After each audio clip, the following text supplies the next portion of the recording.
আমি যখনই কাউকে ইসবগোল খেতে দিই, সে আমাকে বলে তার তো কনস্টিপেশন নেই, তাহলে সে কেন ইসবগোল খাবে?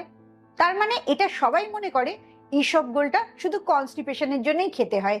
আজকে জেনে নাও এর আর কি কি উপকার আছে। তুমি যখন ঠান্ডা দুধের সাথে ইসবগোলটা মিলিয়ে খাচ্ছ, তখন তোমার স্টামাকের ভেতরের লাইনিং গুলোকে স্মুথ করে। এতে অ্যাসিডিটিটা কম হয়, ব্লোটিংটা কম হয়, আর বুক জ্বালা, গলা জ্বালা এগুলো ঠিক হয়ে যায়। তুমি যখন দইয়ের সাথে ইসবগোলটা মিলিয়ে খাও, তখন তো একটা মিরাকেল ঘটে। কারণ দইটা হচ্ছে প্রোবায়োটিক, যেটা গুড ব্যাকটেরিয়া বাড়তে সাহায্য করে। আর ইসবগোলটা হচ্ছে প্রিবায়োটিক, ওই গুড ব্যাকটেরিয়াগুলোকে খাবার দেয়।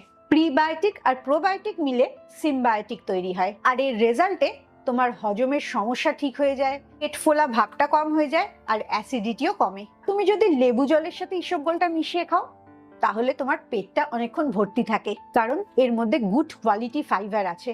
এতে তোমার বিকেলবেলা অপ্রয়োজনীয় খিদেটা পায় না, ওয়েট লস হতে অনেক সাহায্য হয়। ইসবগোলটা শুধুমাত্র কনস্টিপেশনের কাজে আসে না, এটা একটা প্রাকৃতিক ফাইবার